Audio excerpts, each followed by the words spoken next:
نحمده ونصلي ونسلم على رسوله النبي الكريم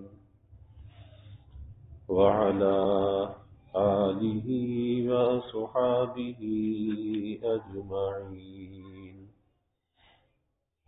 اللهم صل على سيدنا ومولانا محمد وعلى آل سيدنا ومولانا محمد وبارك وسلم صلاة وسلاما كثيرا كثيرا. توفیق الہی اپنے مرشد پاک کی برکت سے عشاء کی اس نشست میں فضائل ایمان کا درس چل رہا ہے. اللہ تعالیٰ اس درس کی برکت سے ہمارے ایمان کی حفاظت فرمائے اور موت تک قبر تک اللہ ہمارے ایمان کو سلامت رکھے. اپنی اور اپنی اولاد کے ایمان کی فکر کے بارے میں بات چل رہی ہے کہ دنیا کی زندگی میں جہاں دنیا کی خوشحالی انسان کو مطلوب ہے کہ اچھا کھانا، اچھا پہننا، اچھا مکان، اچھا رہنا سہنا، تو وہیں پر یہ بات بھی فکر کی ہے کہ میرا ایمان بچا ہوا ہے، میری اولاد کا ایمان بچا ہوا ہے. تو جہاں ہم دیگر چیزوں کا خیال کرتے ہیں، فکر کرتے ہیں، وہیں پر ایمان کا فکر بھی کرنا چاہیے. جیسے یعقوب علیہ السلام کا واقعہ بیان کیا کہ اپنے انتقال سے پہلے اپنے سب خاندان کو، بچوں کو جمع کیا اور جمع کر کے کہا کہ میرے جگر کے ٹکڑوں، میرے پیاروں، میں مرنے سے پہلے اطمینان کرنا چاہتا ہوں کہ میرے مرنے کے بعد تم کس کی عبادت کرو گے. یہ اصل فکر کی بات ہے کہ اپنے بعد والوں کو اس حال میں چھوڑ کر جائے، یعنی دین اتنا مضبوط اور پختہ ان کے اندر چھوڑ کر جائے کہ کسی بھی جگہ پر جائے لیکن اس کے دین اور ایمان کے اندر فرق نہ آئے. اور یہ کب ہوتا ہے؟ یہ جب ہوتا ہے کہ جب بچپن سے گھر کے ماحول کے اندر اس کی صحیح تربیت کی جائے، پھر اولاد پر اس کا رنگ چڑھتا ہے. پھر ایسی اولاد دنیا میں کہیں بھی چلی جائے لیکن اپنے دین اور ایمان کی وہ فکر کرتی ہے. تو یعقوب علیہ السلام کی اولاد نے کیا کہا؟ نعبد الہک و الہ آبائک، کہ ہم اللہ کی عبادت کرتے ہیں. اللہ کسی کے الہ جو ہے وہ کوئی اس کا شریک نہیں ہے، وہ وحدہ لا شریک ہے. تو فرمایا کہ ہم اس اللہ کی، ایک اللہ کی عبادت کرتے ہیں. جب یہ کہا تو اطمینان ہوا. آگے اس کو حضرت فرماتے ہیں کیونکہ آج ہوتا یہ ہے کہ بہت سے لوگ جنہیں اللہ نے دنیا کے اعتبار سے منصب دیا ہے، مال دیا ہے، خوشحالی دی ہے، تو اپنی اولاد کو پڑھنے کے لیے یورپ اور امریکہ بھیجتے ہیں، لیکن گھر کے ماحول میں اس اولاد کی دینی تربیت نہیں ہوئی ہوتی. یہی وجہ ہے کہ جب وہ اولاد اس ماحول کے اندر جاتی ہے تو اس کا اثر، اس کا رنگ قبول کر لیتی ہے. حالانکہ ایمان والے بندہ اتنا مضبوط اس کے اندر ایمان ہونا چاہیے کہ وہ دنیا کے کسی ماحول کے اندر جائے، اپنا رنگ دے کر تو آئے، کسی کا رنگ لے کر نہ آئے.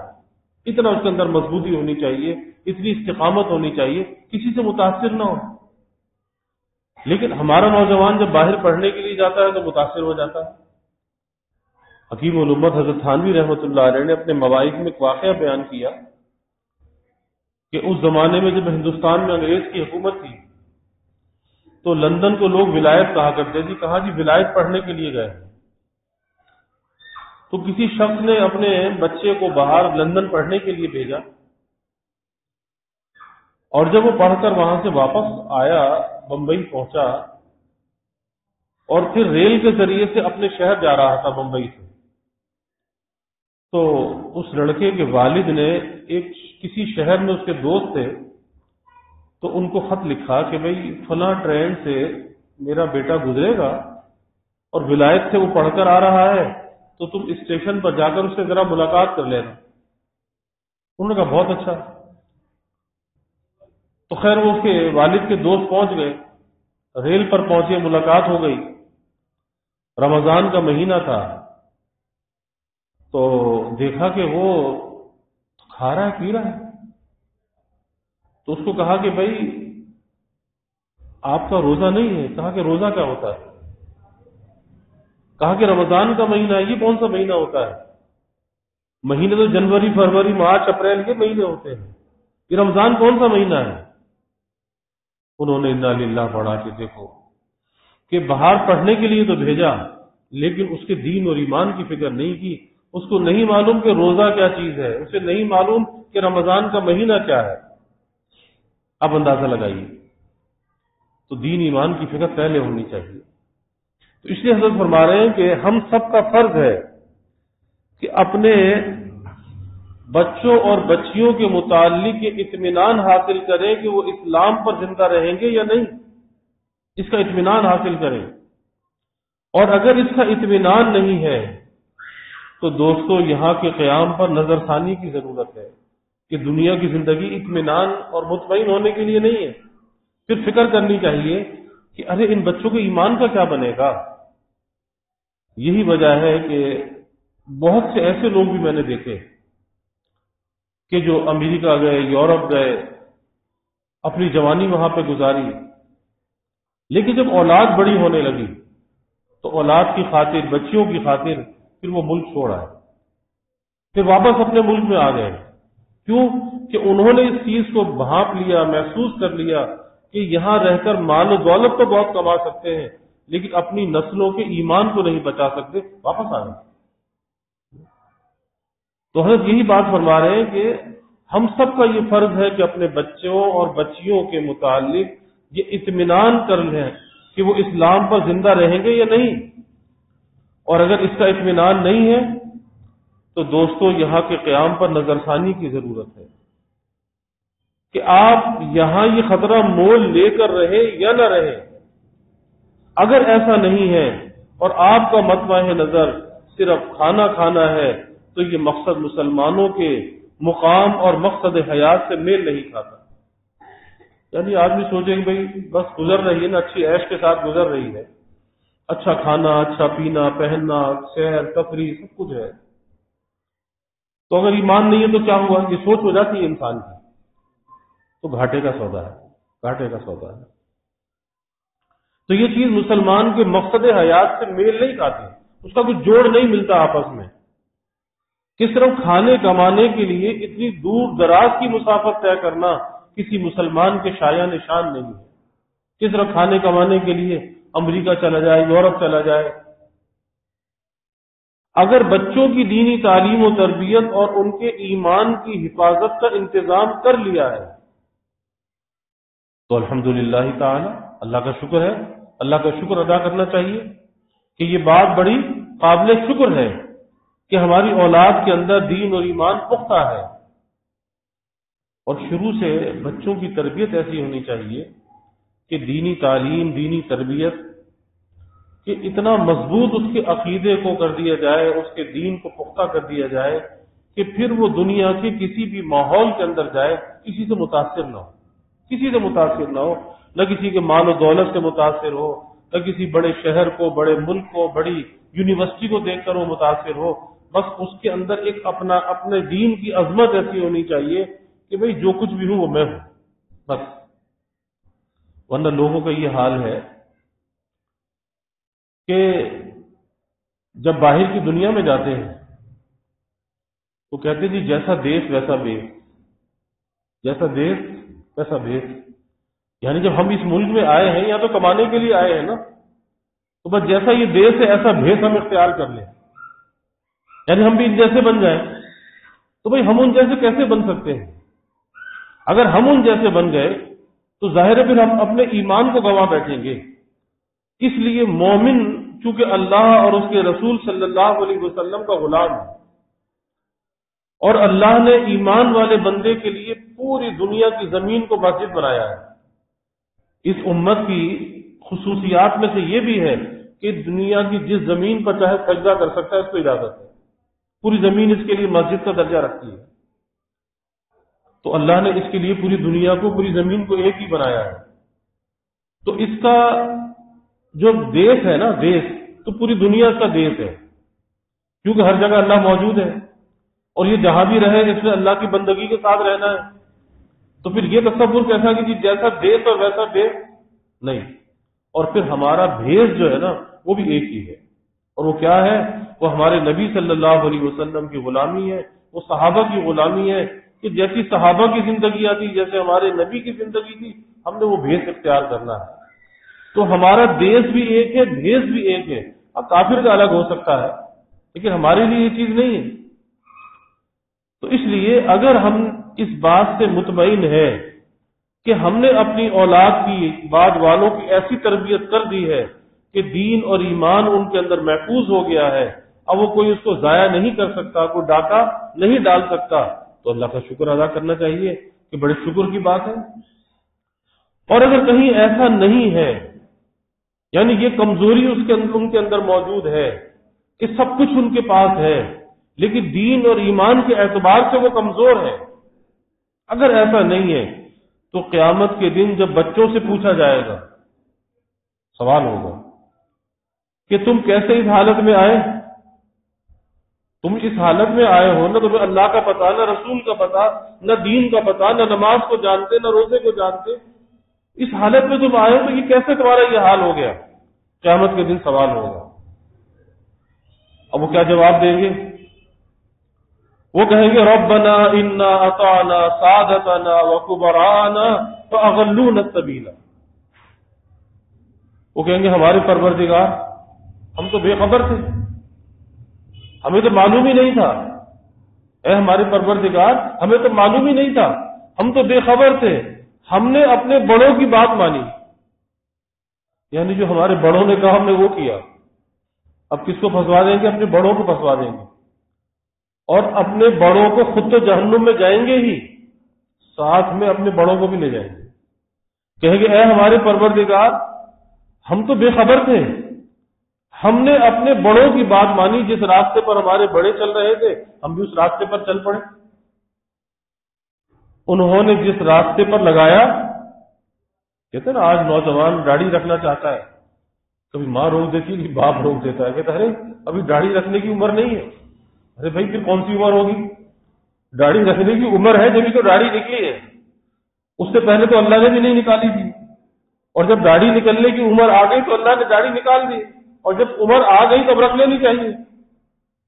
کسی کو پرابلم ہے، کوئی کہتا ہے جی نوکری نہیں ملے گی، کوئی کہتا ہے بیوی نہیں ملے گی، کوئی کہتا ہے کہ دنیا کے کئی دوڑ کے اندر پیچھے نہ رہ جائے، تو بھائی اس کے داڑھی کا ان چیزوں سے کیا واسطہ ہے؟ یہ تو ایک سنت انبیاء ہے، اور سنت سید الانبیاء ہے، تمام انبیاء کی یہ سنت ہے، اور اس کا جو تارک ہے وہ گنہگار ہے. داڑھی کا منڈانا حرام ہے، اور ایسا گناہ ہے، ایسی نحوست ہے اس گناہ کی کہ آدمی سو رہا ہے، نیند کی حالت میں ہے، اور سوتے ہوئے سارے گناہوں کا سلسلہ رک جاتا ہے، گناہوں کا سلسلہ منقطع ہو جاتا ہے. لیکن میں کہ جو داڑھی کٹان منڈانے کا جو گناہ ہے نا یہ جاری رہتا ہے، کہ نیند کی حالت میں ہے لیکن داڑھی منڈانے کا گناہ لکھا جا رہا ہے، کیونکہ اس کی نیت یہ ہے کہ میں نے منڈانی ہے، تو گناہ لکھا جا رہا ہے. اور اللہ نے آسمان پر فرشتوں کی ایک جماعت مقرر کی ہے، وہ تعریف کرتے ہیں، ان کی تسبیح یہی ہے، اس طرح وہ اللہ کی پاکی بیان کرتے ہیں کہ پاک ہے وہ ذات کہ جس نے مردوں کو داڑھی سے زینت بخشی اور عورتوں کو چوٹی سے زینت بخشی. تو ان کی تسبیح یہی ہے، وہ اسی تسبیح کے ساتھ اللہ کی پاکی بیان کر رہے ہیں. لیکن کون روک رہا ہے؟ ماں روک رہی ہے، باپ روک رہا ہے. کہیں پہ بیوی روک دیتی ہے، بیوی کہتی کہ ہے داڑھی کیسے رکھو گے؟ تو اس سے کہے گا اچھا تو ہمیں داڑھی منڈانے کو کہتی ہے، تو اپنے طرح بال تو منڈا دے کر کے دیکھے تو کس طرح تمہیں کیسی لگتی ہے. کوئی منڈانے کے لیے تیار نہیں ہوگی. تو جیسے عورت کی زینت سر کے بالوں سے ہے تو مرد کی زینت داڑھی کے ساتھ ہے. یہ تو ایک جنتی زعفران ہے، کیوں اس کو آدمی اجاڑتا ہے؟ لیکن وہی بات اپنے بڑوں کے کہنے پر، تو یہ اپنے بڑوں کو پھنسوائیں گے، کہیں گے کہ اے ہمارے پروردگار، ہم تو بے خبر تھے، ہمیں تو معلوم ہی نہیں تھا، ہمارے بڑوں نے جس راستے پر لگا دیا تو ہم نے اپنے بڑوں کی بات مانی اور اسی راستے پر ہم لگ گئے. اس لیے انہوں نے ہمیں کہیں کا نہیں رکھا. اس کی شکایت کی اپنے بڑوں کی شکایت کی. اس لیے بڑوں کو ذرا سمجھ جانا چاہیے کہ بھائی اپنے چھوٹوں تک اللہ کا دین پہنچاؤ، ورنہ یہ چھوٹے یہ گھر کی خواتین تمہیں جہنم میں لے جانے کا ذریعہ بن جائیں گی. اور پھر آتا ہے کہ پھر یہ بھی کہیں گے کہ یا اللہ ان کو جو ہے 2 چند عذاب دیجیے، کیونکہ ہمیں گمراہ کرنے والے تو یہ تھے نا، ربنا آتہم ضعفین من العذاب، کہ یا اللہ ان کو 2 چند عذاب دیجیے، یعنی ہم سے زیادہ ان کو عذاب دیجیے کہ ہم تو ان کی وجہ سے پھنس گئے، ہم تو ان کی وجہ سے گمراہ ہو گئے، یہ ہمیں گمراہ کرنے والے تھے. اس لیے کبھی انسان کو یہ نہیں سوچنا چاہیے کہ جی میری ذات کا جو عمل ہے وہ میری ذات تک محدود ہے، لیکن اس کو دیکھ کر دوسرے لوگ متاثر ہوتے ہیں.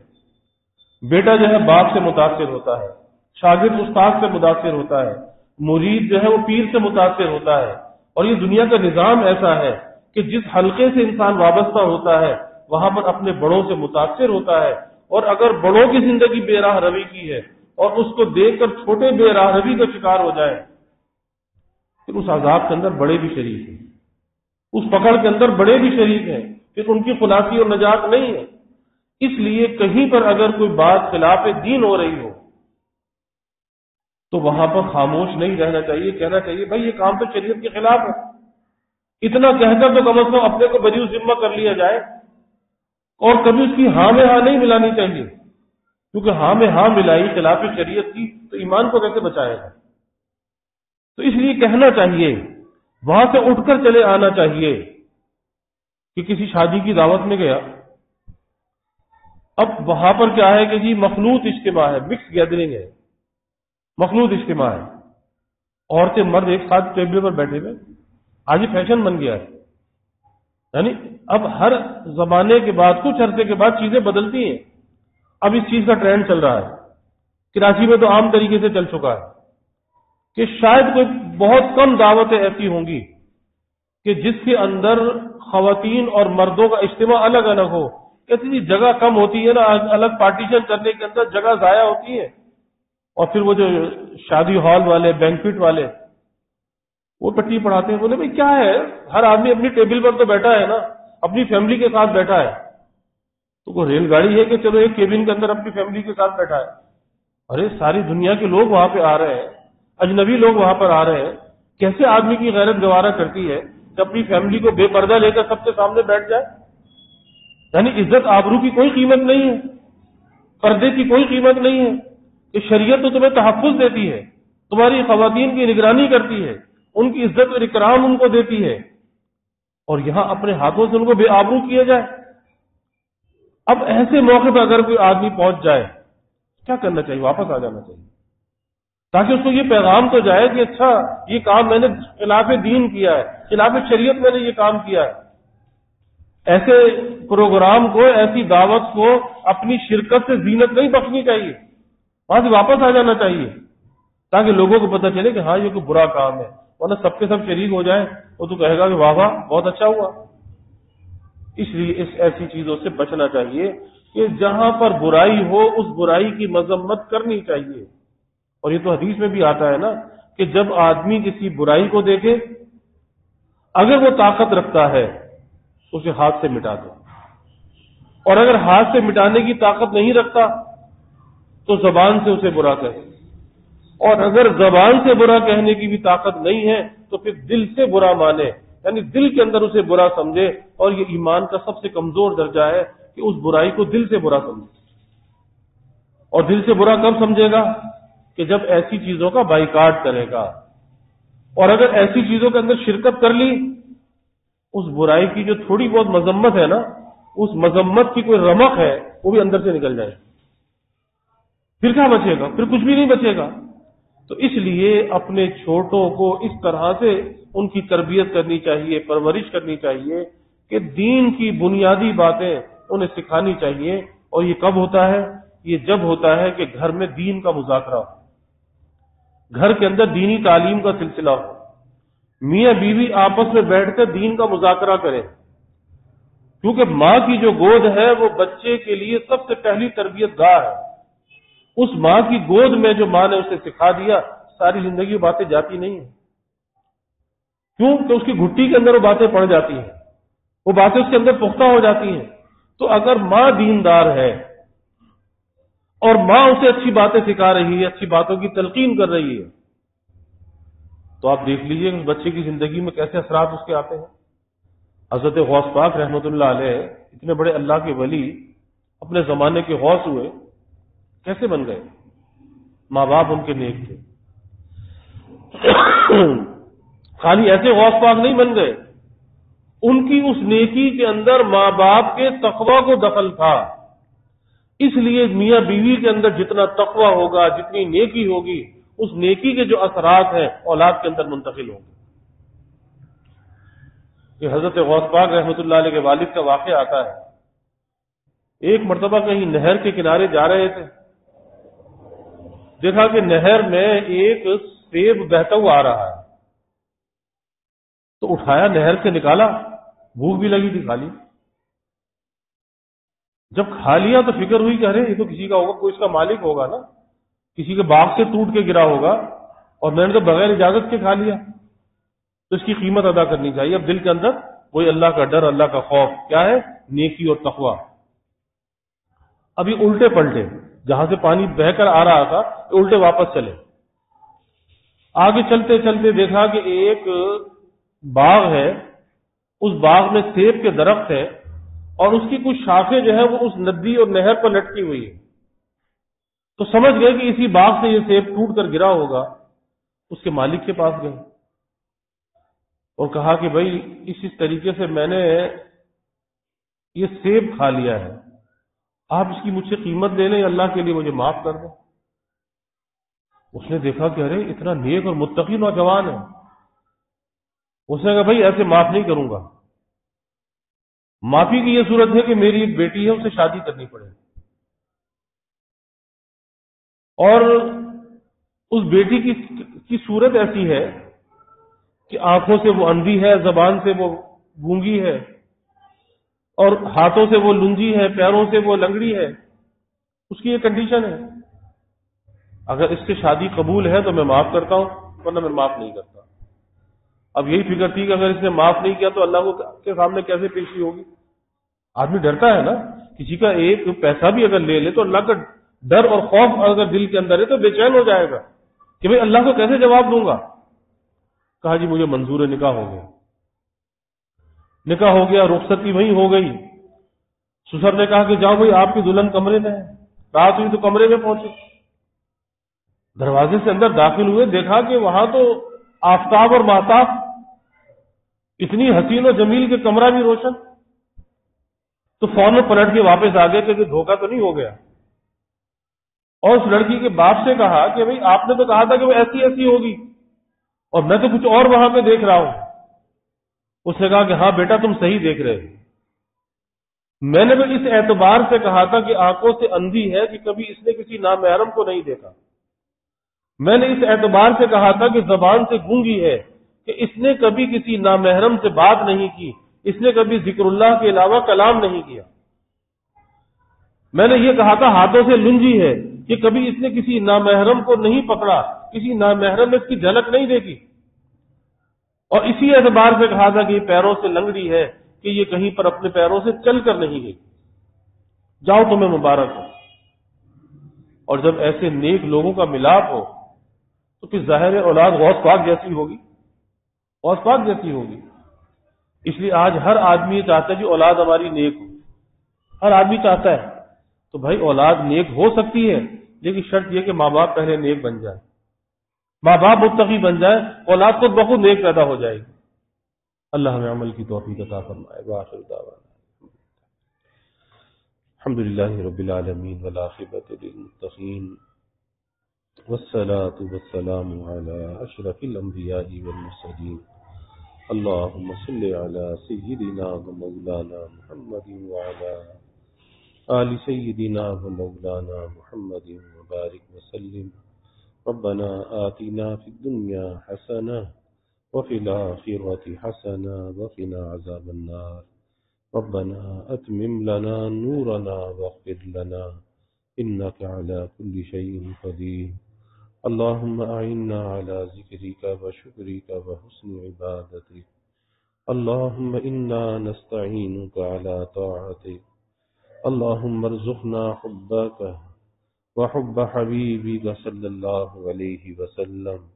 اللهم ارزقنا شهادة في سبيلك واجعل موتنا ببلد رسولك.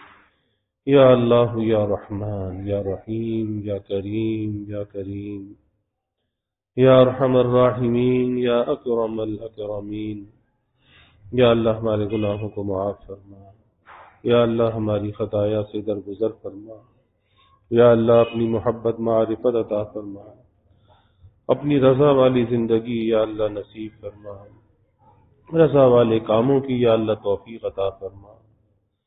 یا اللہ اپنی محبت سے معرفت سے دلوں کو لبریز فرما. اے اللہ دین پر اعمال پر ہمیں استقامت نصیب فرما. پیارے دین کی عظمت ہمارے دلوں میں پیدا فرما. اے اللہ ہمارے گھروں کے ماحول کو دینی ماحول بنا، اسلامی ماحول بنا. اے اللہ ہمیں اپنی اولاد کی صحیح سچی تربیت کرنے والا بنا، دینی تربیت کرنے والا بنا. اے اللہ ہمارے بھی ایمان کی حفاظت فرما، ہماری نسلوں کے ایمانوں کی حفاظت فرما. یا اللہ ہر قسم کے نفس کے مقاصد سے، شیطان کے مقاصد سے، یا اللہ شہوات سے، لذات سے، یا اللہ بہک جانے سے، گمراہ ہو جانے سے، اے اللہ تو ہماری حفاظت فرما. یا اللہ ہم کمزور ہیں، ضعیف ہیں. یا اللہ کسی امتحان اور آزمائش کے قابل نہیں ہیں. یا اللہ ہر قسم کے ابتلا سے، آزمائش سے تیری پناہ چاہتے ہیں. نہ ہماری جان پر کوئی آزمائش آئے، نہ مال پر کوئی آزمائش آئے، نہ اولاد پر کوئی آزمائش آئے، نہ ایمان پر کوئی آزمائش آئے. ہر قسم کے ابتلا سے، آزمائش سے یا اللہ ہماری حفاظت فرما. یا اللہ سب کے علم میں، عمل میں، رزق میں خیر و برکت فرما. یا اللہ کبھی کسی کو مخلوق کا محتاج نہ بنا، ہمیشہ اپنے در کا سائل اور بھکاری بنا، اپنے در کا منگتا اور سوالی بنا. اپنے غیر سے ہماری امیدوں کو قطع فرما. اپنی ذات عالی کا یقین ہمارے دلوں میں پیدا فرما. ہر امید کو یا اللہ تیری ذات سے وابستہ کرنے والا بنا.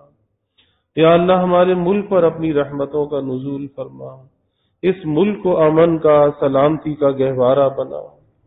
ہر قسمی دہشت گردیوں سے، فرقہ واریت سے، مذہبی منافرت سے یا اللہ اس ملک کی حفاظت فرما.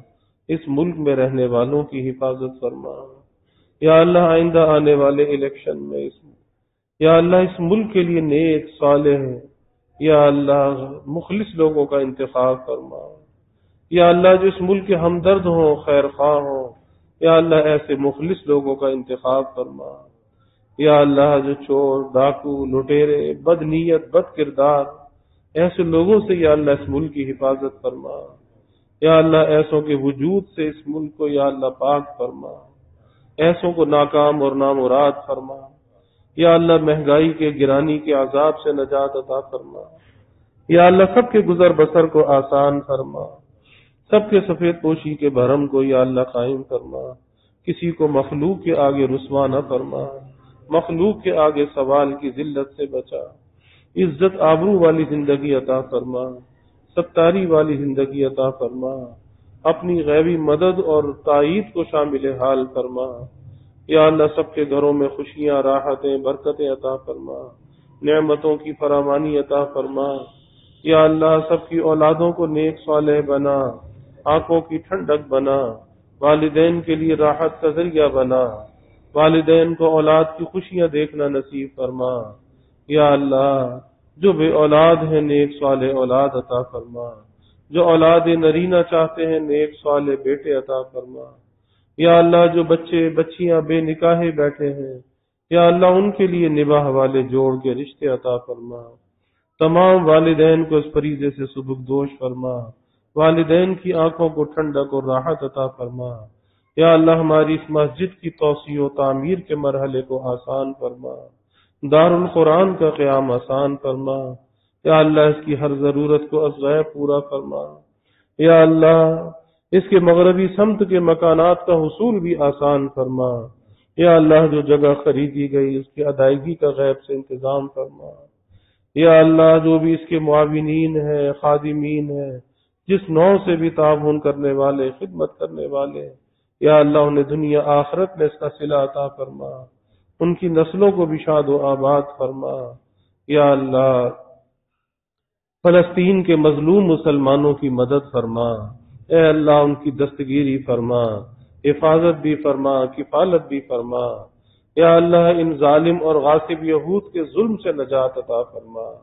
یا اللہ ان ظالم یہود کو تباہ و برباد فرما، بے نام و نشان فرما، ان کے ناپاک وجود سے ارض مقدس کو پاک فرما۔ یا اللہ دنیا میں جہاں کہیں بھی مسلمان مظلوم ہے، اے اللہ سب کی مدد فرما، سب کی حفاظت فرما۔ یا اللہ اپنی رحمتوں کا، برکتوں کا، راحتوں کا نزول فرما، زحمتوں کو دور فرما۔ یا اللہ ہمیں دین میں، دنیا میں، آخرت میں عافیت عطا فرما، عافیت دائمہ عطا فرما۔ ربنا تقبل منا انك انت السميع العليم وتب علينا انك انت التواب الرحيم وجزى الله عنا محمدا صلى الله عليه وسلم ما هو أهله وصلى الله تعالى وسلم على النبي الكريم آمين۔